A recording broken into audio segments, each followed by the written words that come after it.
This southwestern area is very special. It is unique. We've got protection from virtually sea level to the mountain crest. A continuous sequence. That's most unusual in New Zealand, where in many areas, the lowland areas, have been developed beyond recovery.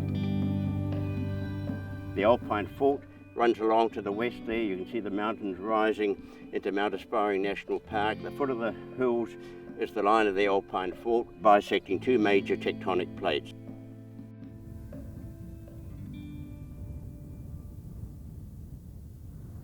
Yeah, well, these dune ridges are built, we believe, by the vast amount of gravels and sediments coming out of these 6 rivers along the coast here.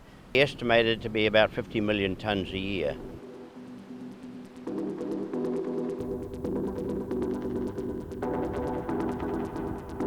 With a strong northward current flowing out on the ocean, this material is moved northwards in these dune systems.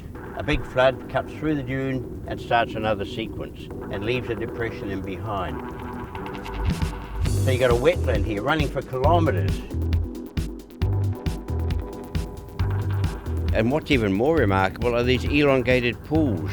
We call them patterned wetlands. We only know these from high altitude areas. In fact, they're very common in the subarctic, but they're very rare in the southern hemisphere. And here they are at sea level.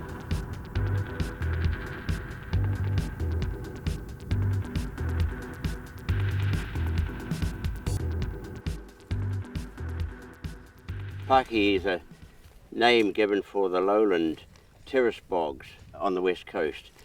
The Paki further north tend to be underlain by old forest remains. This Paki is in fact never had forest on it. It's an old, I think, floodplain of the Arawata River, and it's got alluvial below the peat. The peat's about 6 metres deep. And these granite domes that stick out of the coastal plain, there are several of them in this area of South Westland, most unusual features. They've also got some very unusual vegetation on them. Some of them, 2 of them, have got some extensive stands of hard beech, a beech species that was never thought to occur south of the North Westland area. It's most unusual to have left in New Zealand a totally natural estuary, which we have here. All of the vegetation sequences are complete here.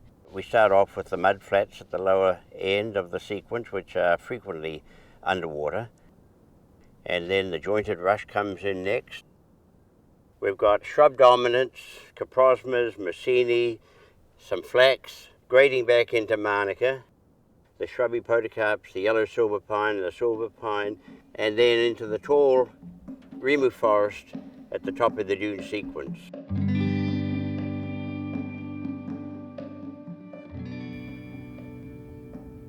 The conditions here are ideal for forest growth. High rainfall, 3,000 to 4,000 millimetres, spread right throughout the year. Relatively mild climate. That seems to be a good explanation for the richness of species in this area.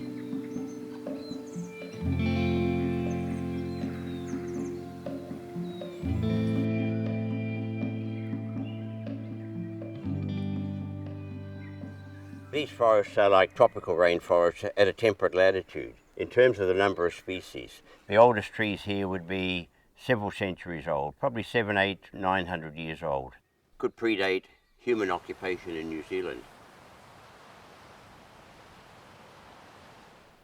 Rimu, Miro, Totara, 3 podocarps, silver beech, kahikatea, and then it's got a very complex small tree layer, rich in species. It's got a complex shrub layer, tree ferns are common, herbs are common in the ground layer, and then bryophytes, mosses and liverworts everywhere. Kidney fern, very prominent.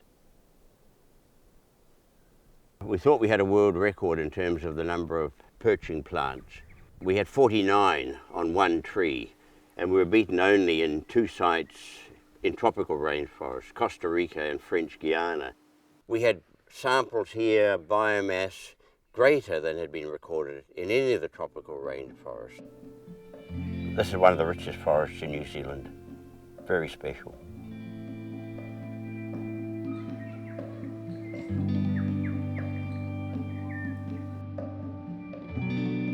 We've had quite a lot of research activity here since the early 70s really, and the more we researched the area, the more we appreciated the special features of this region and building up the information to the point where it was pretty easy to justify the special protection that World Heritage status conferred on it.